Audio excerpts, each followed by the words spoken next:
Hello, everyone. You're listening to WGSN-DB Going Solo Network. This is do we have a little bit of the feedback here? So I'm not quite sure why we have that, but we are listening to Going Solo with Cece. I am Cece Shatz, the Doyenne of Relationship Building. And if you don't know what that is, what it is that I connect you with some pretty awesome people like our guest tonight. And I can't wait to bring her forward. But before we do, we're going to do our homework like we always do. If you want to email me, and I hope you do, my email is goingsolonetwork@gmail.com. And our website is right above my head here. It's goingsolomedia.com. All of our wonderful hosts, guests, and our shows are right there for your easy listening pleasure. Of course, you know we're live right now on Facebook and on YouTube. And so we want to thank you guys for supporting us. So let's get on because we got a lot going on tonight and we don't want to miss a bit of it.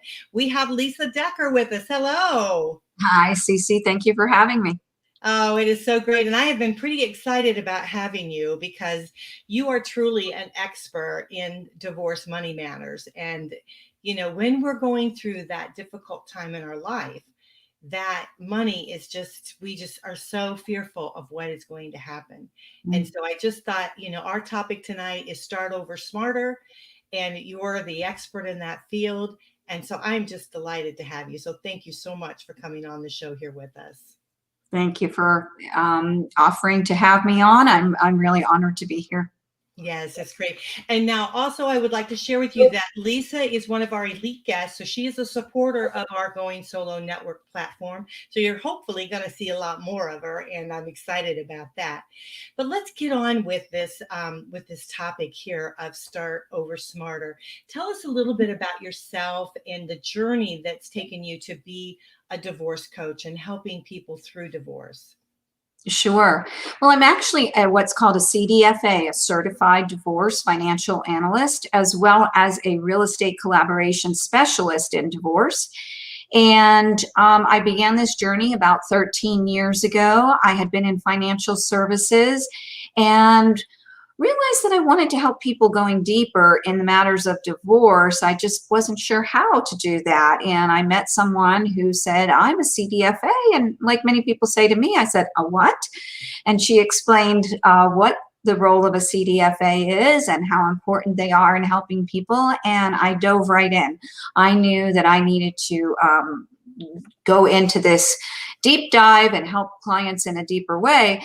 And in fact, it was so touching to me and such a different way of helping people that I actually ended up leaving financial services and solely doing divorce financial planning.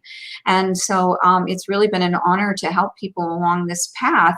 I have not been divorced, although I am solo because I'm a widow, a recent widow, but I am a grandchild of divorce. And my grandparents divorced at a time when it was very taboo. It also fractured our family in such a way that I didn't know a lot of my family, didn't meet them, didn't know many of them existed until just a few years ago. And I think about how tremendously my life has been affected by not knowing family because of divorce. And so for me to be able to guide families on a better way for their finances, their family, and their future, it truly is meaningful work. I work mostly with couples, although I do advocacy work for one person or the other, but I'm always trying to craft something that makes sense for both parties because it's very difficult to get the other side to accept if they don't think that you have their best interest in mind as well. And so I enjoy working with couples as a financial neutral and helping both parties to come to agreement. Because when you think about it, Cece, you know, divorce really comes down to the money and the kids. You know, the legalities pull it all together, but when we can work, and the money is so key when you do have kids because you never know exactly what your future is going to hold when you have children because children are so expensive. No one told us that when we were first having our families. They didn't tell. We just wanted to love a little one, and then we didn't realize that they're so expensive. But yeah, so it's the finances is just. We just can't talk about it enough. And I think we're starting to talk about it more, which I'm pleased to hear. And it's taking away that fear that people have. And so when you're going through divorce, you're fearful of so many things of your future. But to be fearful of the money aspect, the financial aspect, from you stepping in, really coordinating that and putting together a plan that would work well for both parties is definitely a wonderful aspect. So, again, I commend you for do that. So let's go through some of the topics, some of the little changes and things that maybe as you're going through divorce, you might want to think about when you're doing, when you're doing divorce and you're starting to think about putting your finances together and things like that. Like for instance, I guess we need to start thinking about our wills a little bit, right? When we're doing our wills. Oh, yes. Well, that's one of the things. I mean, you do need to understand that your beneficiaries on your policies, on your accounts, your wills, your any kind of bank account, 401ks, any kind of retirement accounts, those beneficiaries will override what you have in your will. So not only do you need to redo your will, you also need to make sure that you change the beneficiaries on those accounts.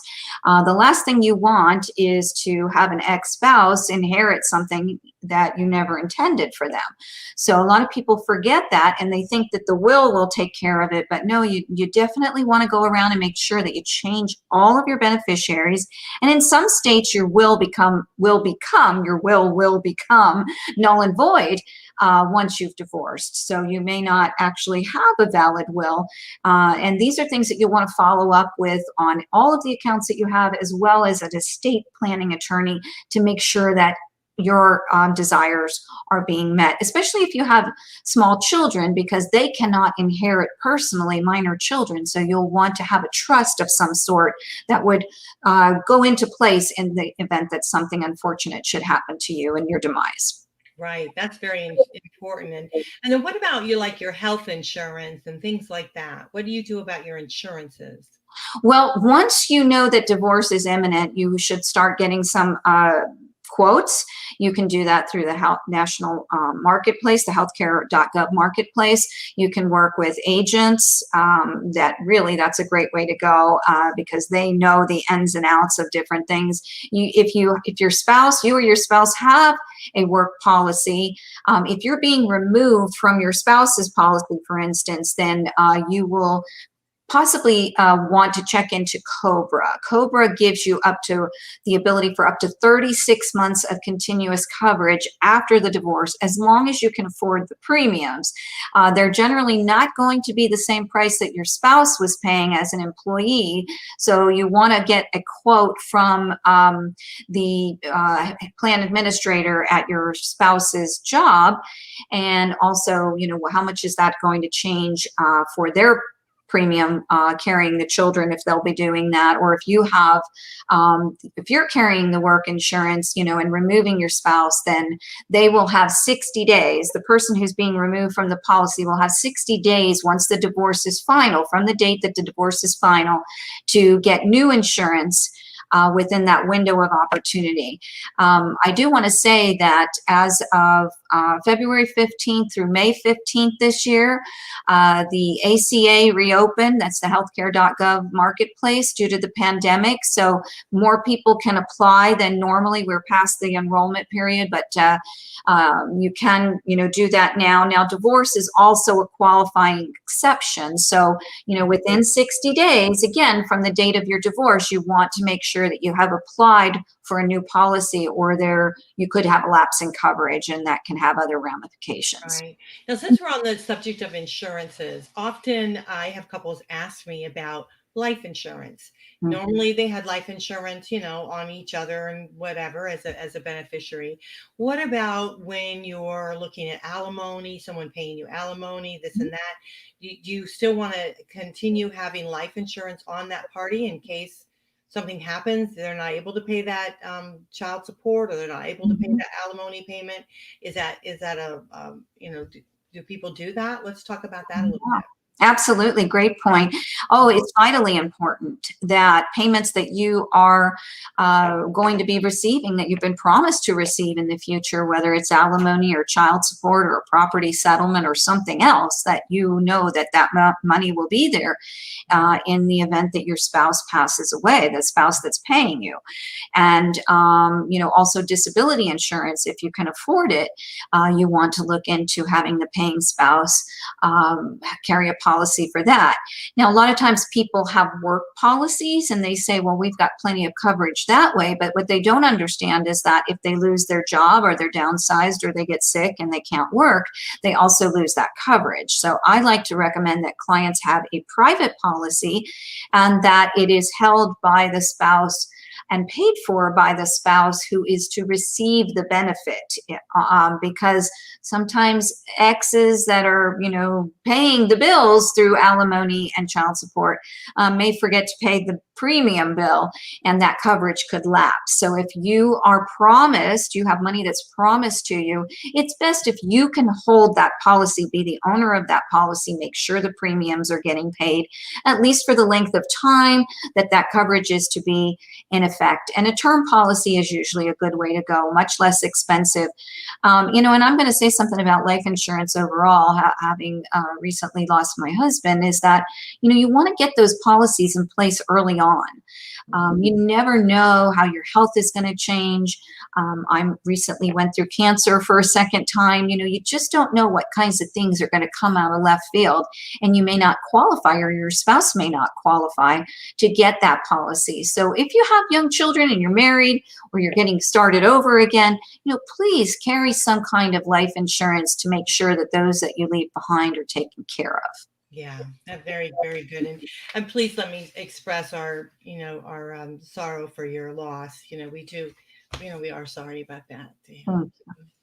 Okay, so let's talk a little bit about titles, because we don't always think about the title of our car and the titles of different objects that we might have. Let's talk a little bit about that. What is your suggestion? Well, this is among one of the things that we give to clients, a checklist of matters that we want to make sure that they follow up on. Because again, if you don't have the title to something that you own, you're going to have a problem when it comes time to sell it or refinance it or whatever the case may be. So car titles should be changed over in a specific time stated in your settlement agreement. I like to say no more than 30 days to facilitate that. I've had people come to me with their biggest problem being that they can't sell a car because their spouse just won't give the title over. There was never a time frame in the settlement agreement, and they end up having to go to court and spend a lot more money when it had just been put into the settlement agreement a time frame. It would have helped with a lot of things. Definitely titles to real estate. And this is a real tricky situation. I never recommend that someone sign over a title if their name is still attached to the mortgage. And that is because if you sign a quitclaim deed giving up your ownership, you still owe on something you don't own anymore. And you won't have the leverage over your spouse to get them to refinance as you would if you say, no, I will sign over the title when you do the refinance and take my name off. And that can be done simultaneously at a closing. So you always want to make sure that you protect yourself, that you don't give up ownership as long as your name is attached to the liability, because like credit cards and anything else that has a lender, the lenders are not subject to the terms of your settlement agreement. So even if your spouse is ordered to pay the mortgage on the house and you're disconnected from that, if your name is on the mortgage note and your spouse cannot or will not pay that mortgage note, your credit is going to suffer as well. So we want to divorce your spouse and divorce your debts too. Oh, I like that. I like the sound of that. Divorce your debts. Now let's talk a little bit, since we were on the subject of the house. So often you'll hear of a couple that they'll want to, that when they separate, they'll want to keep the house. One party will want to keep the house. Generally, the ones that have the children want to keep the house. But sometimes keeping the house is not the wisest financial move, is it? I mean, you really do have to look at the numbers, because so often they look at the emotional attachment to the house and not the actual numbers of the house. And that could be not even having children. It could be deciding what you want to do. So let's talk a little bit about that. What are your thoughts on that? Oh, absolutely. And this is, one of the largest assets that people usually own next to, retirement funds. And there is an emotional component to it. So, a lot of times people do want to hang on for themselves or for their children or for both, and that's understood. But we want to delve into those matters very deeply and make sure that they are considering the fact of, can they afford to keep it? If they are going to be ordered to refinance it, can they qualify? We have all of our clients pre-qualified by a mortgage specialist who specializes in divorce and mortgages. And they are able to help us by backing into a number to say, okay, in order to support this mortgage amount, we need to see this amount of support for this amount of time. If it's not written correctly, a person may be ordered to refinance and they may not be able to, because there has not been enough time frame. They have to have at least 36 months. We like to do at least 42 to give an extra 6 months to tag on to that, because it takes time to do the mortgage and the appraisal and all of that, and things can happen. And so, at least 42 months of alimony and or child support in order for it to be included in qualifying. So those are some of the things you want to do up front. As a real estate collaboration specialist in divorce, we also want to look at things like, have you done a home inspection? People say to me, why do I want to do that? I live in the home. I know the home. Well, we've had situations, and we have learned of situations at our training where people had underlying mold issues or foundation issues or needed a new roof or air conditioner and didn't take that into account. And so instead of footing those bills with their spouse after the fact, if they get the house, they're on the hook for it by themselves, right? And if you can't afford to keep the house, you can't afford to maintain it, what's the maintenance costs on it? Have you taken into account HOA dues and lawn service and all those things? We dive deep. We want to know all of that up front, because if you can't really afford it, then let's make the best choice now and sell it at the time of the divorce, because that way you're not only sharing in all of the cost of the fix-up cost, renovations if necessary, but also commissions and things like that. If you don't find out until after the fact and you've got to go do those things and pay the cost of commissions and all of that, you're on your own. You've lost 50% of what your spouse could have shared. So we want to look at those things up front before you make those decisions to see, is this in your best interest? Is this a wise move for you? Now that's so true. And I will tell you, I did have a friend that happened to one time, and she got the house. She was just geared towards the house, and he let her have the house, and then there was so much maintenance to it. She just couldn't. I mean, it was just killing her. Yeah.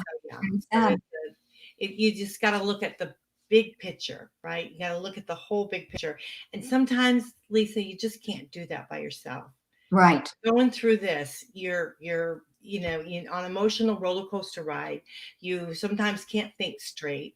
And so when you have someone like yourself looking at some of these things, being able to kind of sort them out because you're used to doing it, you're looking at the numbers and you're able to say, okay, this and that and this and that, and you're able to really put it together and make it into a way that you can truly look at it, not only today, but project how you're going to be in the future. And I think we miss that when we go through divorce. We miss it. We're so busy dividing assets, dividing debt, dividing all this stuff up.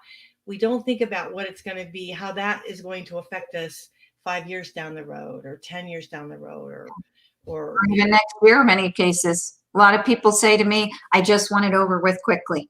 And that's about the biggest mistake that I see. You don't want to go through it so quickly that you don't give your experts time to help you or time to help yourself. And you also don't want to stick your head in the sand and drag your feet and then look up and it's all being forced upon you and you don't have any time left to do anything. So there's a balance. And having people who can be objective and a voice of reason can really help you when you're in a difficult state, whether it's your health or your wealth or whatever the matters are. You want to have somebody who can take a step back and look at it and give you good advice. And CDFA is, we're the best known, we're the best kept secret, I should say, out there.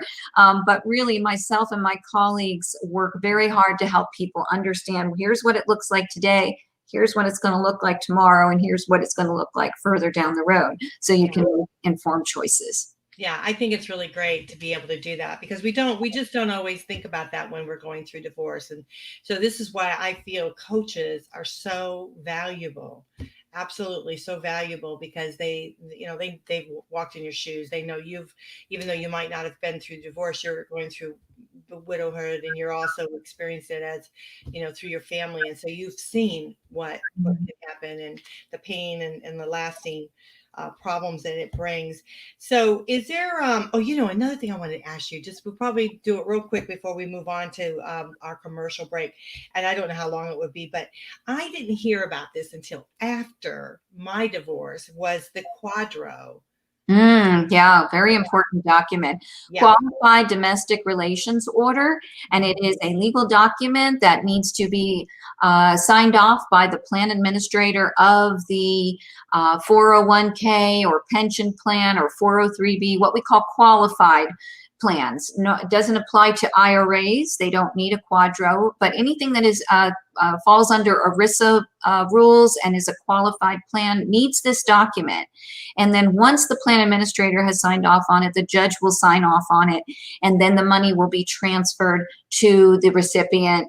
And there's also ways to pull out some of the money if you need it and avoid the 10% penalty. Even though we don't want people diving into their retirement funds, there is a way to save money, 10%, but you have a one-time pass on that. You must do it in exactly the right order at the right time, or you miss out on that. So again, you need a qualified professional to guide you when doing a QDRO.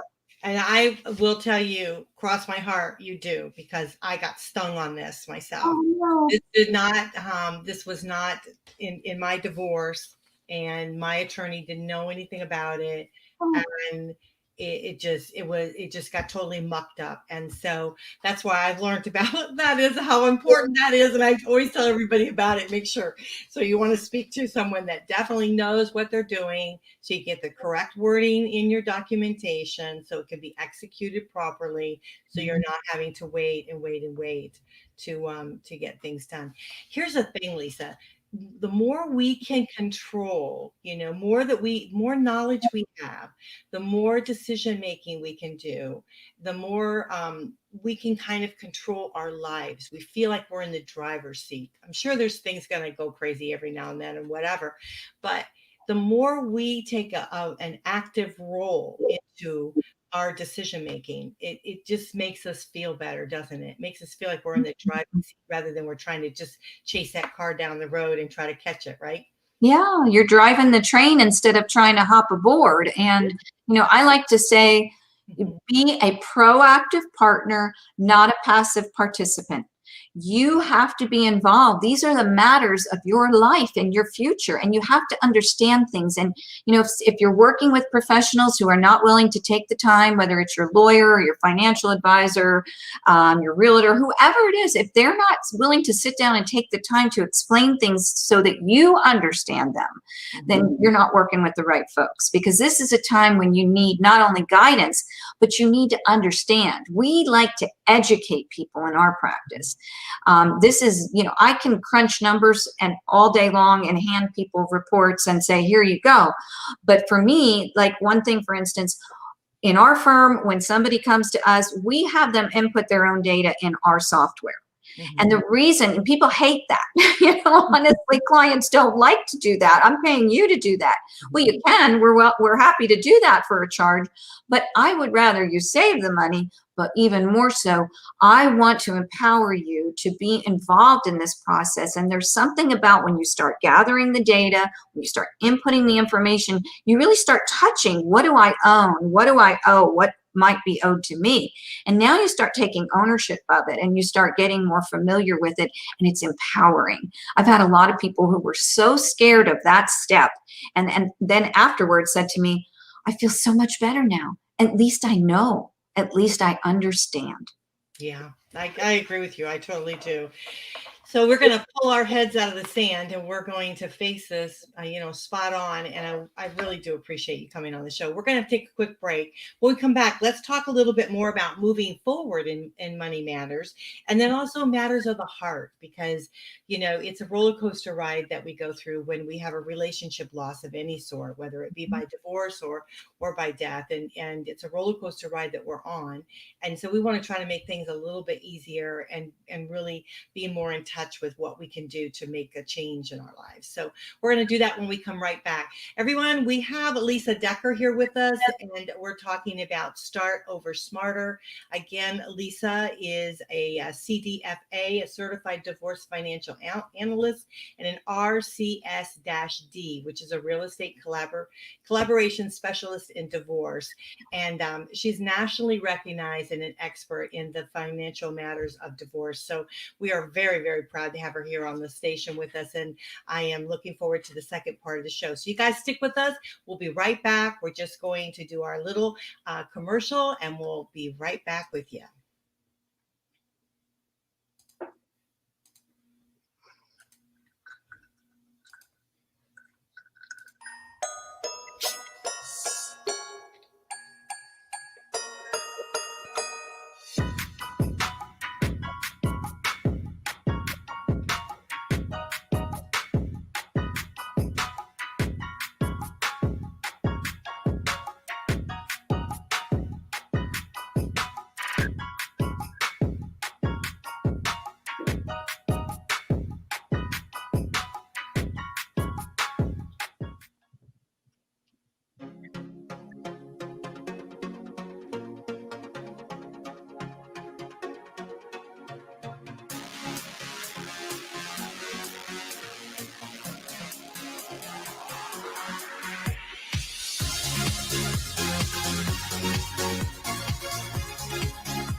Hello, we're right back here at WGSN-DB Going Solo Network. You are listening to Going Solo with Cece Shatz. I am Cece Shatz, a Doyenne of Relationship Building. We have our wonderful guest here with us today.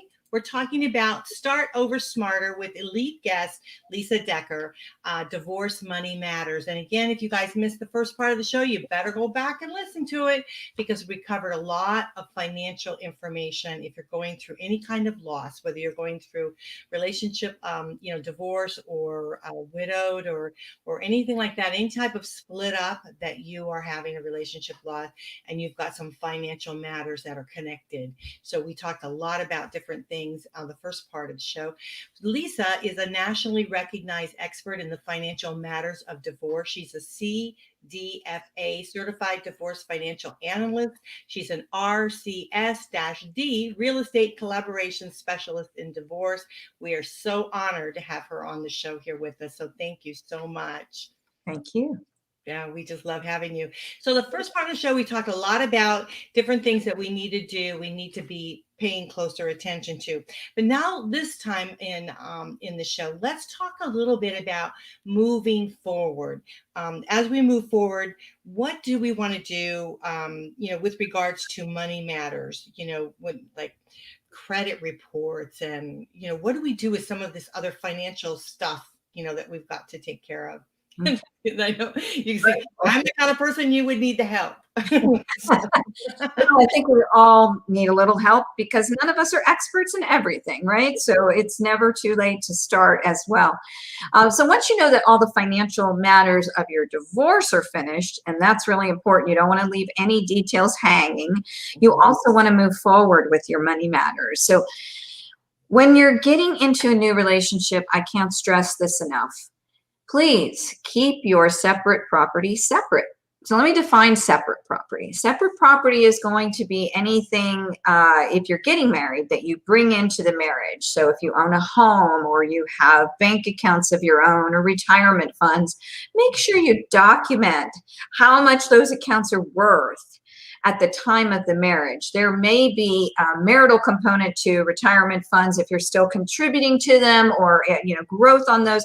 Different states have different laws, but you want to have a baseline if you're getting remarried, to say, this is what I had when I came in, and I did not commingle it.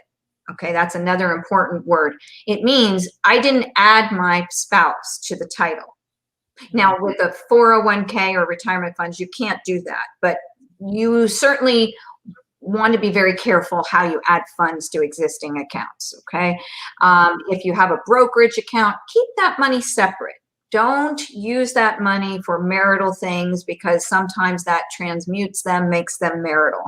Especially when it comes to real estate property, there can be very blurred lines, and the state laws are so different from state to state. In Georgia, we have a lot of different case law, and those case laws can be different depending on which side of the table you're arguing. So you got to know what you're getting into. But the thing that you can do to keep things as clean as possible is just don't commingle. So if your house, you got the house in the divorce and you're solely on the title, don't add a new person to that title.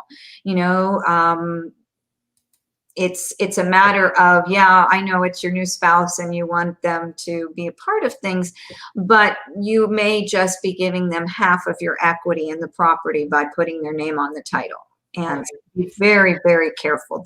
You can go to an attorney and you can set up, something in your estate planning or something like that. There's different ways of handling it, after you leave, after you die.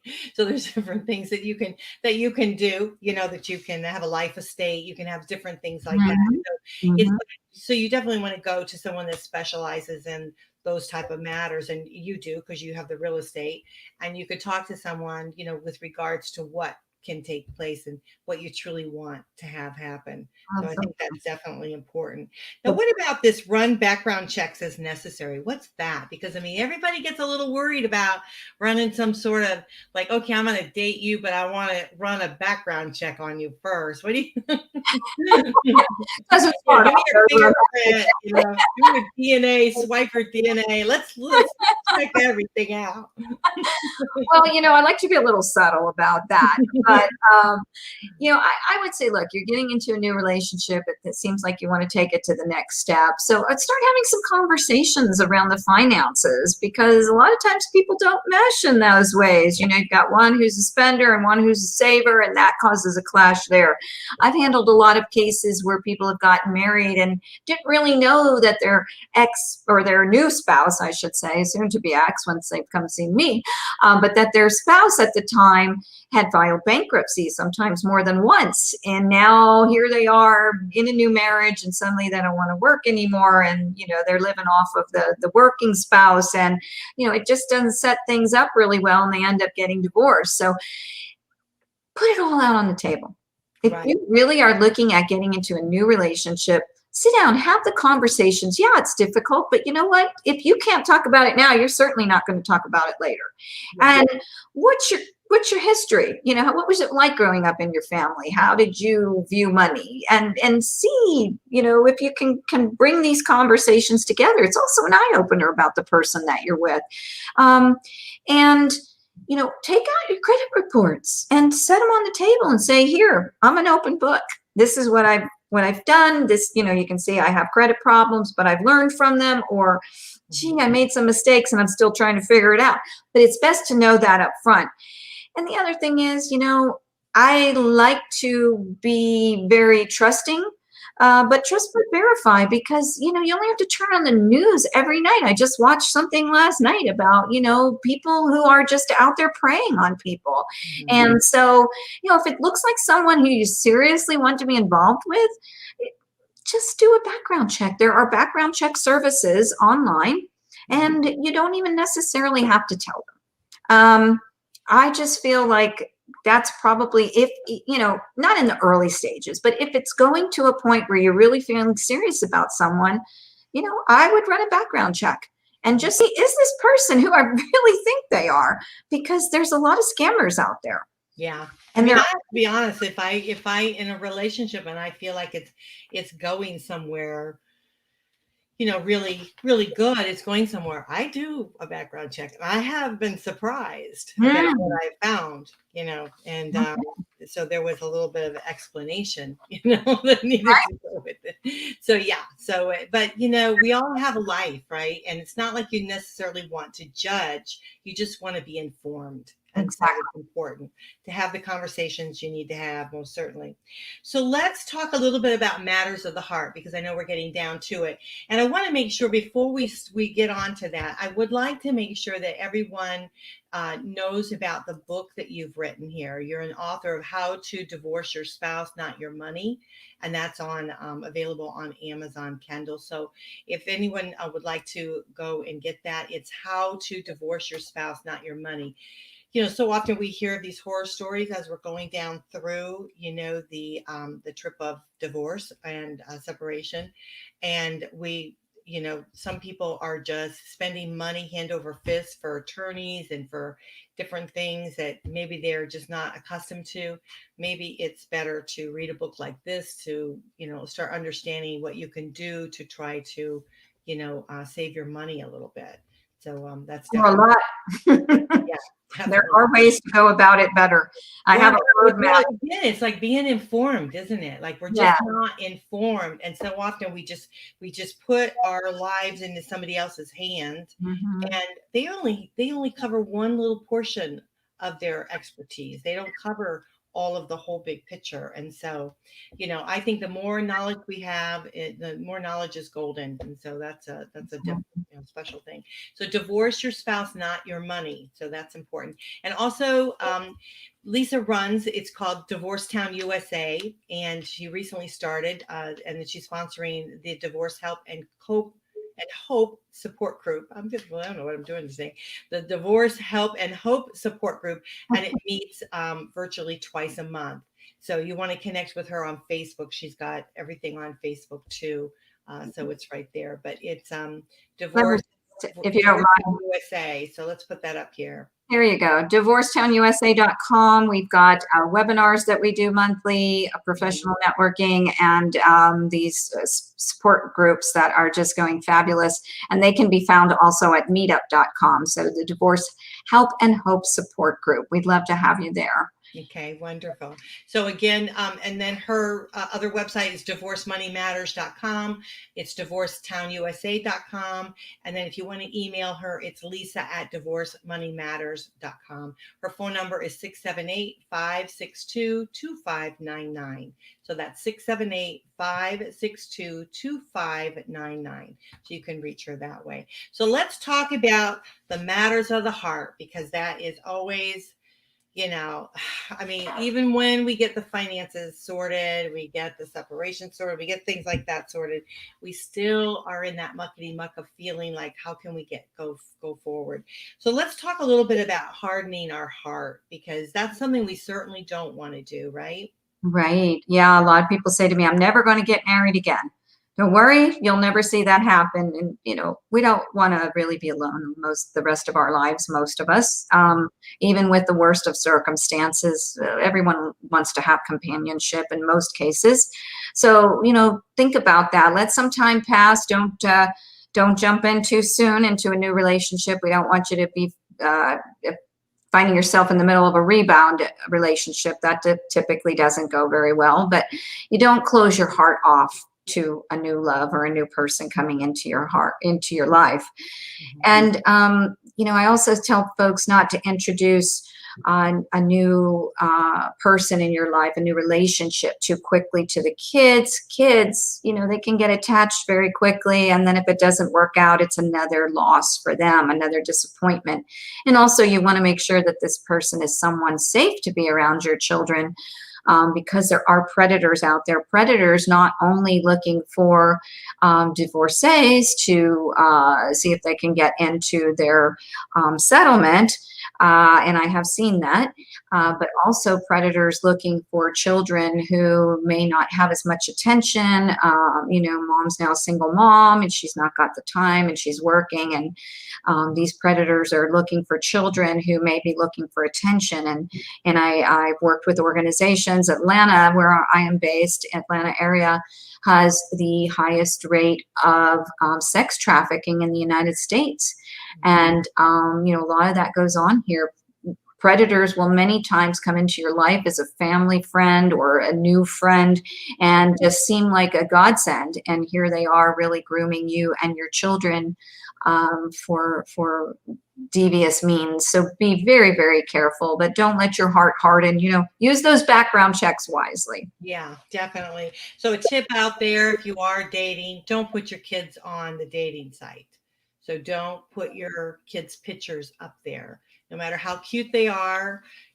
Save that for another time, because the predators look at that, and sometimes they pick out you or people because they're children. So just keep the kids off, keep the grandkids off. Kids should not be on a dating site. And so I think that that's very, very important.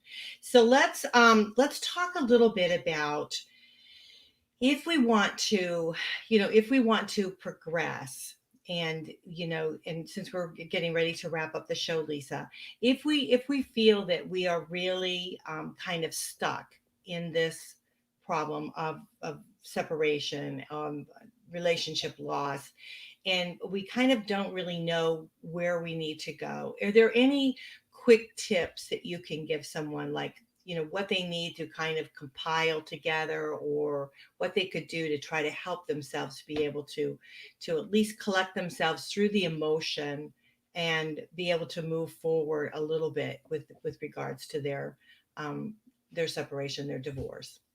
Yeah, that's a great question. The first thing that comes to mind is don't isolate. A lot of times people feel embarrassed, or they feel overwhelmed and they don't know where to begin, and they just pull in.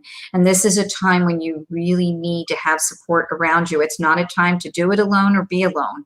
So reach out for help. And if that means having a therapist to be your person to talk to, or a trusted family friend, or family itself. And I caution you on that, because family doesn't always give us the best advice, because they're emotionally involved as well. Maybe it's a pastor or clergy. You have someone you can talk to one-on-one. That's your person, your go-to person. And I also highly recommend support groups. As a cancer survivor, I will tell you that people who go to support groups have a better survival rate than those who don't. And surviving divorce is just as important, right? We want to get on with our lives in a healthy way. So come be with others. Our support groups are amazing, because we have people who are contemplating, in the muck of it, and post-divorce, and the flow of information between people who are guiding those who are coming before and after them. It's just magical. And you really get a lot of information, and just knowing that you're not alone in this. It's wonderful. Yeah, I so agree. I mean, that's how this all started. The Going Solo Network was through a divorce group. I joined a divorce group, and then ended up taking over the group, and have had it for years. But it definitely is different, because it allows you a safe place to talk about what you're going through, because everybody in the group understands. They get it. They totally understand. So I commend you for doing that. I commend you for, supporting people that are going through one of the toughest times in their lives. And they're making some really major decisions for not only themselves, but for their families, so for their children, being able to move forward, years later, and not look back and regret, making the decisions that they made. They're able to be educated enough to be able to make the correct decision. So I really commend you for doing that. So everyone, again, Lisa, if you want to reach out to her, her email is Lisa, that's Lisa, at Divorce Money Matters. That's DIVORE MONEY matters, MATTERS.com. And her phone number is 678-562-2599. And her website, she's got two of them. One is divorcemoneymatters.com. The other one is divorcetownusa.com. And we hope that everyone will contact you, if they feel in the need to do so, because, money is so important. We can't get through life without understanding our money. And so trying to have somebody in our corner that can kind of explain things to us and make us look at the bigger picture and look at the future. So whatever we're going through now isn't going to last forever, and we've got to prepare for our future. So that's very important. So thank you so much. It's been my great pleasure. And I just want to let folks know that there are free gifts available at both sites. We have a free divorce financial fitness kit, and we also have a free Divorce Town roadmap and navigational guide. And we want to help you make the best decisions so that you can start smart, and when you're ready to get going again, start over smart. Right? That's great. That's wonderful. Thank you so much. So again, if you want to get those free gifts, go to Money Matters, divorcemoneymatters.com and divorcetownusa.com. And there's free gifts there for you so that you can download them or contact her, and she'll be able to get them to you. So thank you so much. I hope that you'll be on the show again, because I know we just really have just touched a little bit of everything that's going on within divorce. There's so many different things that we could talk about to be able to help others out there. And so I would love to invite you back again, and I hope that you will come. And I know you're going to be with us on our site, and I'm just so happy and excited that you're going to help us here, all of our singles here on the Going Solo Network. So thank you very much for that. My pleasure. Thank you for having me. It is great having you here. So again, everyone, Lisa at divorcemoneymatters.com. Her phone number is 678-562-2599. And her websites are divorcemoneymatters.com, divorcetownusa.com. Also, she has a book out, which is How to Divorce Your Spouse, Not Your Money. Keep the money in your pocketbook. That's what we want to do. And that's on Amazon Kindle. So you definitely want to get that. And again, we have Divorce Town USA. They have a support group there, the Divorce Help and Hope. And it meets virtually twice a month. I always want to say cope. I don't know why I want to say cope. I think it's because we cope through so much when we're going through divorce, but I love this help and hope. It's definitely awesome. So again, everyone, Lisa is a CDFA, which is Certified Divorce Financial Analyst, and she's an RCS-D, a real estate collaboration specialist in divorce. She's nationally recognized and an expert in the financial matters of divorce. So thank you again, Lisa Decker, for being with us. We are so proud to have you here with us. Thank you. Okay. All right. Bye-bye now. Well, gosh, this went by so quickly. I just want to thank all of you for listening. This is Going Solo with Cece. You're on WGSN-DB Going Solo Network, radio, TV, and podcast station. We are the #1 internet singles talk network. We bring you these wonderful shows, these wonderful guests nonstop. And so we have an array of hosts on our goingsolomedia.com. So we hope that you'll stick around with us. We've got shows all night long on our WGSN-DB Going Solo Network Facebook page and YouTube channel. So we're going to be going on, I'm on Eastern time zone, so we're going to be going through to 11 o'clock tonight. So I hope you'll stick with us right here on the Going Solo Network. I love you guys, and thank you so much for your support. We just can't thank you enough. Bye for now.